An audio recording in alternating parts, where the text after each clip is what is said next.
What's up, guys? Not too long ago, Blizzard released a pretty large patch with quite a bit of balance changes, including some pretty large changes to Shred and some of the key passives. So I decided to give Shred a try, and the results were so impressive that I just had to share them with you. This build not only explodes screens of mobs at a time, but keeps you moving at pretty much the movement speed cap, all while often just straight up one-shotting elites. This build was absolutely fun to play, and I would consider it maybe one of the best builds in the game that I've seen for farming, just simply because of how fast you can fly through nightmare dungeons. Now, just a disclaimer first, I am using the Waxing Gibbous unique axe and the Tempest Roar in this video.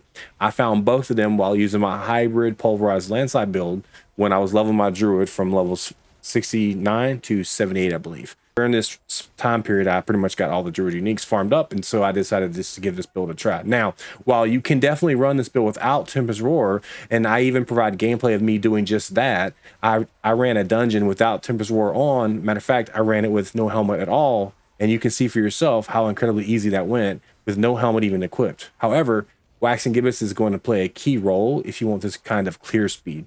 So although you can still run this build without Waxing Gibbous, you will need to spec more into critical strike chance and play around with the fact that you will not have the 100% crit chance uptime most of the time. I will explain both how to build around Tempest Roar and how to easily play without it, since there are plenty of options within this build to get it up and running. All that being said, the video that you're watching here of me blasting mobs is actually with all of my previous pulverized gear on, and it's not even close to min-maxed. And as you can see, it's absolutely destroying everything. Okay, guys, so the most important thing you're going to need is a Waxing Gibbous, obviously, to enable this build. If you plan on playing it with a 100% uptime on crit chance, this is what's going to make it clear nice.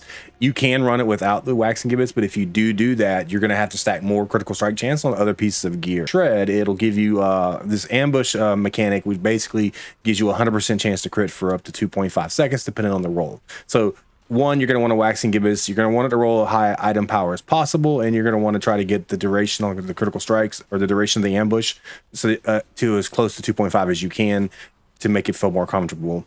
The second thing you're going to want to get is the aspect of the Stormclaw. This is a really important aspect because what it does is every time you critical strike with Shred, it deals a percentage of damage of the actual damage that you deal as lightning damage, and it does damage in like an area of effect. So how this works is if you attack a group of mobs and you hit them all with your Shred, all the mobs that you hit will be critically hit because you'll have ambush up. So you're going to get this massive Shred, and then in my case, 38% of the damage will be done as lightning to each mob, and then that causes an explosion and a damage overlap. So what you end up with is this huge shotgun effect of lightning damage. Okay, so this is really a key aspect. This thing really puts in a lot of work and does a lot of damage for you.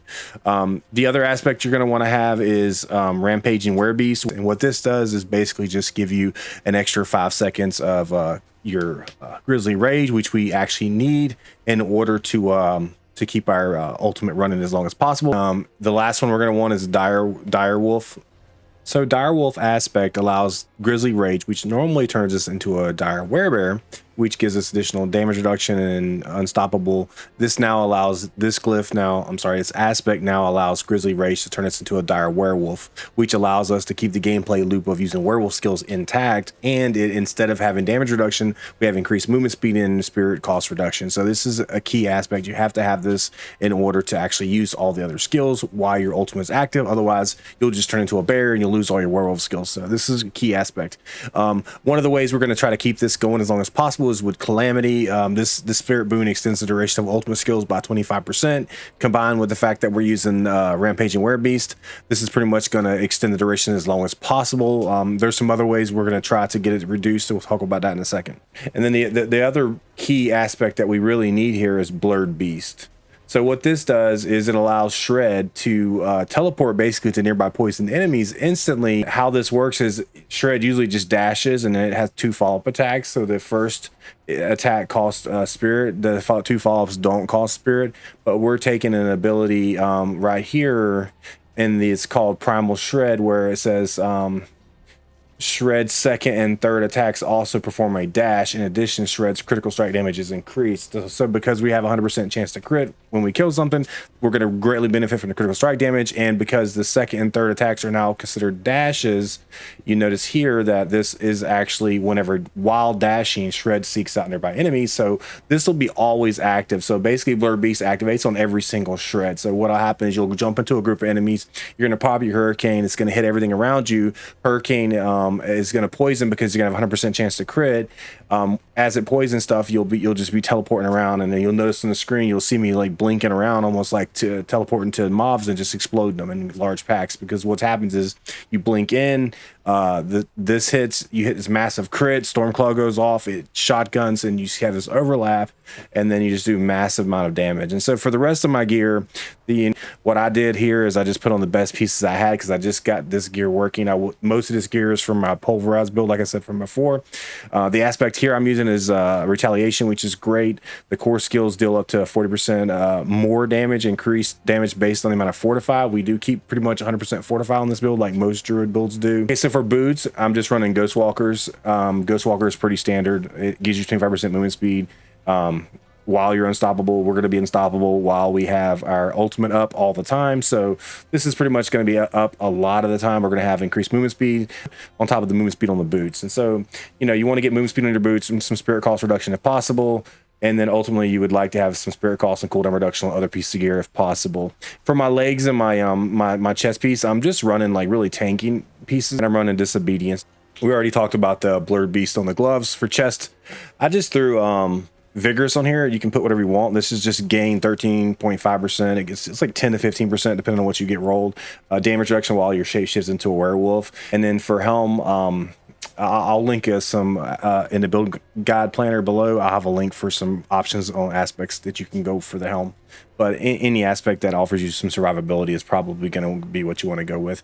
Now, what makes Tempest Roar so nice if you have a Tempest Roar is what this does is it allows us to not only generate extra spirit from lucky hits, it turns all of our storms like Cyclone and Hurricane into a werewolf skill, which not only allows us to cast these in werewolf form, it allows us to generate a lot of spirit because every time we crit, we're going to generate spirit back because if you go to our Paragon board, we're going to go down here on one of our boards and we're going to take this skill right here. It's called Lust for Carnage. Critical strikes with werewolf skills restore 2 spirit. So you're going to be doing a lot of crits because you have 100% uptime with crits. And when you crit, this is just going to be melting everything on the screen. With your Hurricane doing all these crits, you're going to be just absolutely just refilling your spirit at a really, really high rate. So what I found was with Tempest Roar on, I pretty much never ran out of spirit. As long as you keep your Hurricane and your Cyclone up, your spirit is just like completely topped off. And that's pretty much it for gear. We'll talk real quick about spirit boons. For the main one here for the stag, I took wariness for the 10% reduced damage to elites. I took Avian Wrath here. Obviously, this is important because we're going to have a lot of uptime on crit chance. So it's going to be, as long as we're killing stuff and ambush is active, we have a 100% chance to crit. So this is kind of a no-brainer. Here, I took the extended duration of ultimate skills by 25%. Again, I think that's kind of a no-brainer. This is important. This is really good with Shred and other skills because it's going to heal you and we're going to have a lot of crit chance. When you get Tempest Roar, it's going to turn your Hurricane into a werewolf skill, and that's going to actually just absolutely heal you like for a ton because it's going to be critting everything around you. And so you're just going to be getting constantly healed with this once you get Tempest Roar. Without Tempest Roar, it still works great. You still get healed like fantastic. Your fortifies up. You still have a lot of damage reduction. You're still super tanky. As you can see from the video on the left here, I'm not running any helmet at all, and it's still not a problem. And then the only other one that's probably maybe controversial here is this one. It doesn't go off all the time, but it does lower the duration. I believe like Hurricane only has a chance to proc this 1 time per cast, not like per hit. So you can you can pop Hurricane, jump into a group of mobs. Each mob has 1 chance to proc this. The lucky hit of the Hurricane, and I believe Hurricane has a lucky hit chance of something like 25%. So when this goes off, so if you hit a group of 10 mobs, it's going to go off a few times sometimes, but it's not reliable. But it is pretty nice, and if you can just get it to go off once or twice, I feel like it's worth it. You could possibly take other options, like maybe even go up here and get attack speed or even crit chance if you for when you're fighting bosses, or if you want to, there's some other abilities. But for me, I just take it because it feels good. I want to keep my ultimate up as long as possible. And then that's pretty much it, except I want to talk real quick about passive skills. I'll have all the passive skills listed in the build planner below. The first one I want to talk about is this one. I put 3 points into this for the movement speed.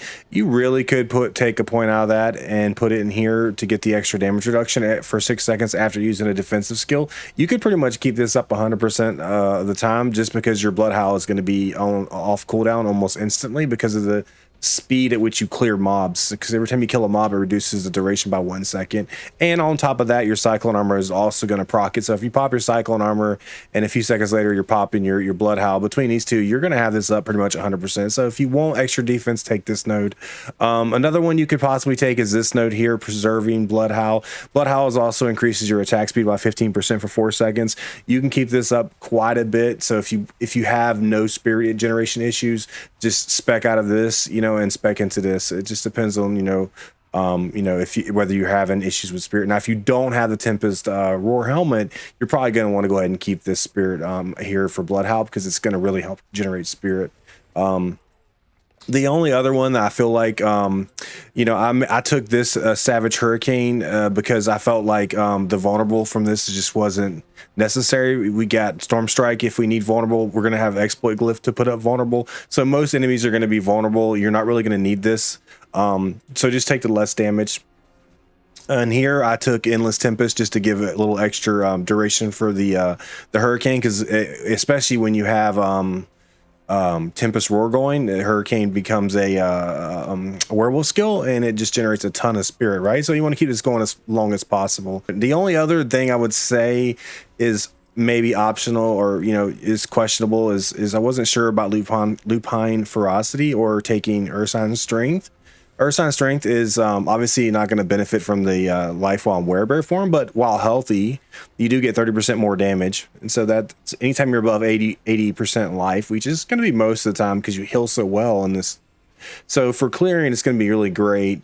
The only argument I can make is when you drop below healthy, it's not going to be active. But this is kind of like the same way. It's going to be active all the time, but there are going to be times where it might get wasted. For example, there's times where you might accidentally cast Hurricane and as your 6th skill, and it procs Lupine Ferocity. Hurricane still gets the 70% increase in damage, which is a multiplicative source of damage, which is nice. And so every tick of Hurricane will do more damage. You would obviously rather that be on like a shred, because if you blink into a group of like say 3 elites close together and you hit them with a shred and it's a 6 hit, it does 70% more damage. Your Stormclaw Aspect, which is going to do like 40% of that damage as a targeted AoE explosion and shotgun, it's going to greatly benefit from that also. So it applies it to, it kind of causes this chain reaction. So it's kind of fun to see. So I personally use Lupine Ferocity. So whatever you decide to use, whether it's Ursine Strength or Lupine Ferocity, it's up to you. But I personally like to see the really large hits from Lupine Ferocity when I'm mapping. It's kind of fun to watch. All right, guys, I think that's pretty much it. It covers most of the build. I think we discussed everything we needed to discuss. If I missed something, please let me know in the comment section below. If you can think of something I could do better, I would love to hear it from you guys. For now, I think that covers everything. I will put as much information I can in the build guide planner. I hope you guys have fun with this build. I'm going to try to work on it a little bit longer, and then I'm probably going to go to maybe the Tornado build and see what I can do with that. Until next time, guys, I hope you have fun and stay safe.